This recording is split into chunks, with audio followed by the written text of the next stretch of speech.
Bonjour à toutes et à tous, j'espère que vous allez bien. Aujourd'hui, on est chez Barber Factory, le salon le plus chic et le plus stylé de la ville.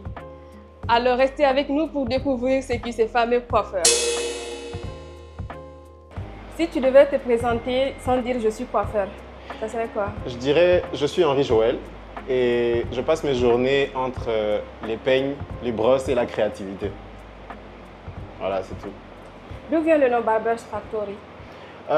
Barber Factory, en fait, je l'ai tiré de barbershop parce que tous les salons de coiffure pour hommes, ils appellent leur barbier barbershop.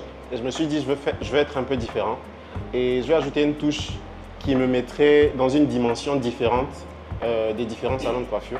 Et du coup, moi, j'ai pensé plus grand, du coup, usine, donc factory en anglais. Et je me suis dit, Barber Factory, ça ferait l'affaire et ce serait différent. Wow. Quelle est la situation la plus bizarre dont tu t'es retrouvé?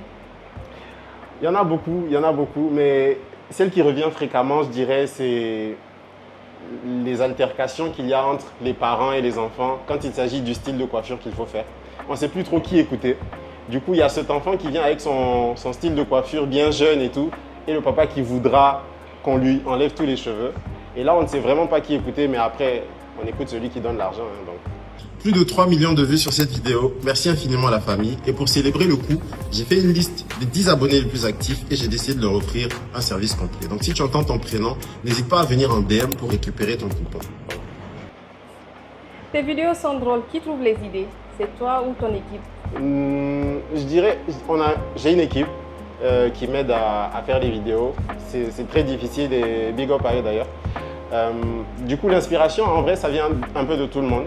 Il y a parfois des gens qui m'écrivent dans les DM et qui m'envoient des suggestions de vidéos, qui me disent ça, ce serait drôle, ça va avec ce que tu fais déjà. Il y a des vidéos sur lesquelles je tombe sur TikTok et des fois il y a des inspirations personnelles.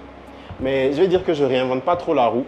Il y a déjà des idées qui ont marché, j'essaie de les reproduire et j'ajoute ma petite sauce et puis voilà, c'est comme ça que ça fonctionne. Quelle est la vidéo qui t'a le plus marqué? Je pense que la vidéo qui m'a le plus marqué, ah ouais, il y en a beaucoup, c'est difficile de faire le choix. Mais celle qui m'a le plus marqué, je dirais c'est celle avec laquelle j'ai commencé, qui m'a fait me rendre compte que je pouvais vraiment continuer dans ce sens-là. C'était là où je disais que j'étais fleuriste et après je disais non, pas du tout. Je suis entrepreneur et je présentais un peu l'activité. C'était une vidéo dont j'ai eu l'inspiration sur les réseaux et j'ai reproduit, ça a marché. Et je me suis dit, ah, faire des vidéos drôles, c'est pas si mal en vrai, donc je devrais continuer dans ce sens-là. Est-ce qu'il y a un tournage qui a complètement dérapé, genre fou rire ou raté total?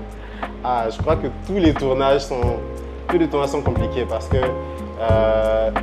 j'ai des amis qui sont terribles parce que c'est jamais en une prise que ça se fait. Il faut qu'on soit tout le temps dans la répétition.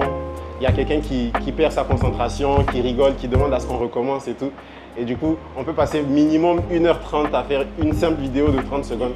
Donc franchement, je pourrais même pas donner de vidéo particulière qui nous a été, qui a été difficile pour nous. Je dirais que toutes les vidéos sont compliquées en vrai. L'équipe, elle est terrible, mais je les aime bien. Coupe ou barbe? Coupe. Client bavard ou client silencieux? Silencieux. Star la plus cool que tu as coiffée? Didi V. Tondeuse ou ciseaux? Tondeuse. Si tu n'étais pas coiffeur, tu ferais quoi? Je sais pas.